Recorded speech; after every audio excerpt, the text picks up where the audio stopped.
بسم اللہ الرحمن الرحیم۔ شروع کرتا ہوں اللہ کے پاک نام سے جو بہت بڑا مہربان نہایت رحم والا ہے۔ دوستوں، بہنوں، بھائیوں، بزرگوں، السلام علیکم۔ تاریخ اسلام کی 262 نمبر قسط میں ہم آپ کو خوش آمدید کہتے ہیں، اور اس میں ہم بیان کر رہے ہیں قائم بامر اللہ کو۔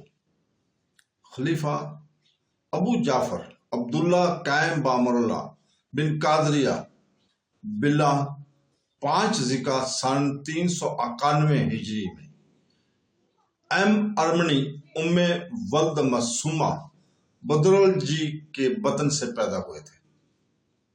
خوبصورت، عابد، زاہد، صابر، ادیب، خوشخط، سخی، صدقہ دینے والا، احسان کرنے والا شخص تھا وہ۔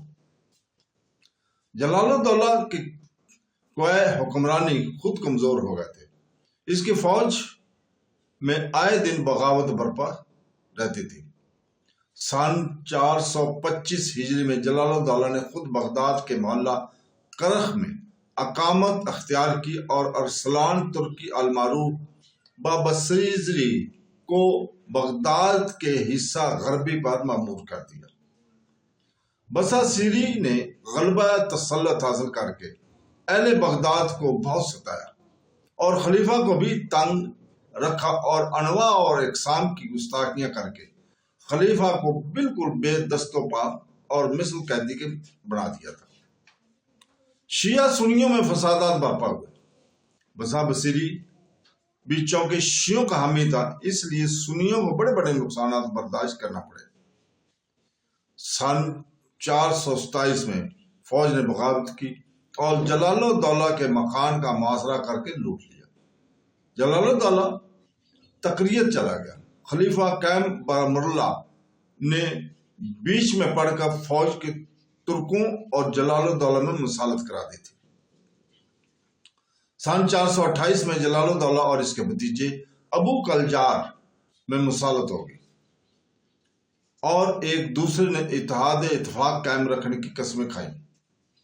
سن 426 میں جلال الدولہ نے خلیفہ قائم بامر اللہ سے درخواست کی کہ مجھ کو ملک الملوک کا خطاب دیا جائے۔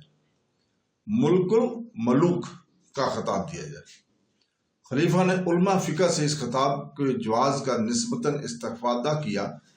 بعض نے جواز کا فتویٰ دیا، بعض نے اس کو ناجائز بتایا۔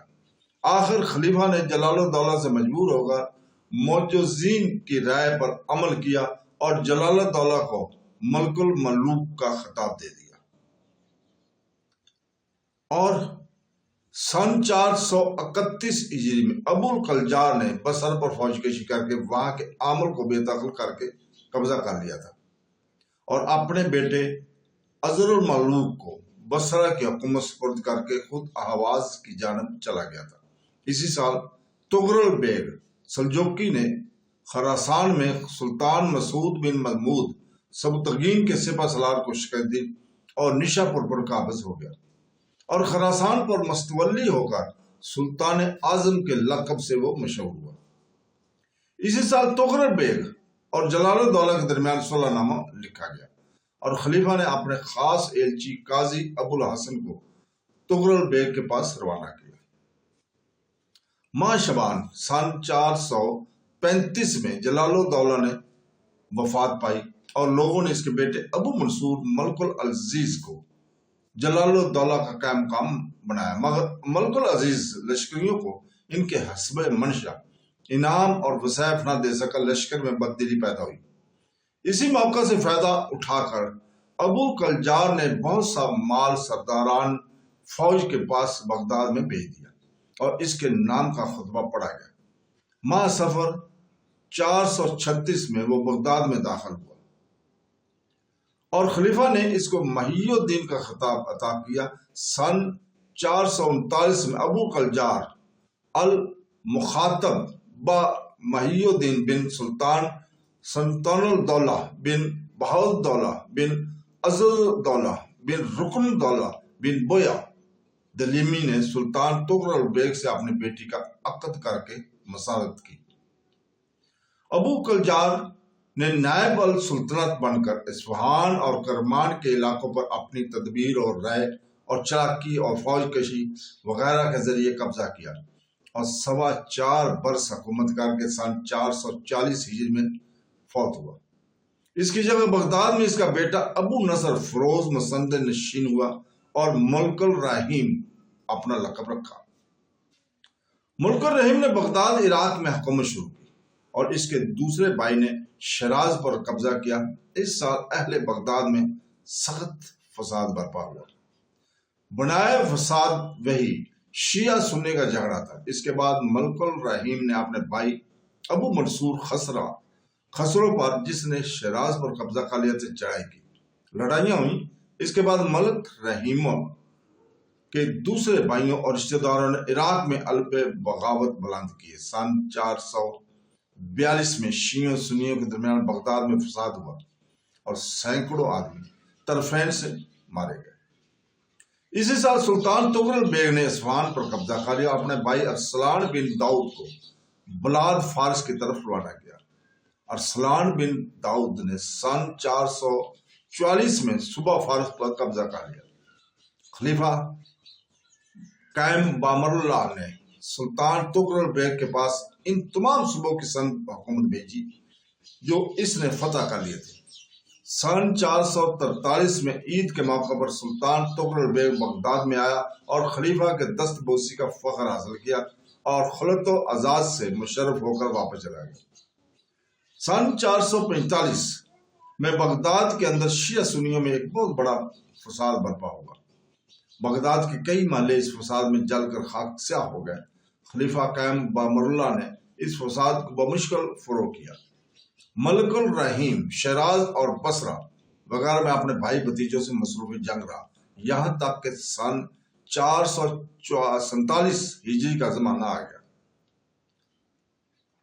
دوستو، اس عرصہ میں سلطان تغرل بیگ نے آذربائیجان اور جزیرہ پر قبضہ کر لیا، رومیوں پر جہاد کیا، وہاں سے بے قیاس مال و دولت حاصل کرنے کے بعد خراسان فارس کے قبضہ کو مکمل کر کے موصل اور شام پر قبضہ کیا۔ حج ادا کرنے کے لیے بیت اللہ تشریف لے گئے۔ وہاں سے واپس ہو کر رے اور خراسان کے انتظام اور اہتمام کی طرف متوجہ ہوئے۔ بغداد اور اس کے نواح میں اوباش اور بدماشوں نے بڑی بدامنی پیدا کر رکھی تھی اس وقت زمانے میں۔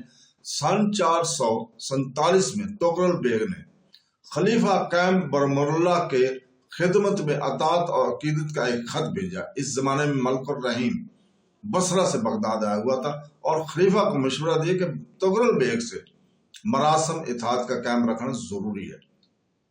خلیفہ نے ماہ رمضان المبارک سن 447 میں حکم دیا کہ سلطان تغرل بیگ کا نام خطبوں میں لیا جائے۔ سلطان تغرل بیگ یہ سن کر خوش ہوا اور خلیفہ سے حاضری کی اجازت طلب کی۔ خلیفہ نے اجازت دے دیا اور سرداران لشکر بغداد نے سلطان تغرل بیگ کے پاس اپنی اطاعت اور فرمانبرداری کے اظہار میں عریضے روانہ کیے۔ 25 رمضان المبارک سن 447 کو بغداد میں سلطان تغرل بیگ کا استقبال کا اہتمام کیا گیا۔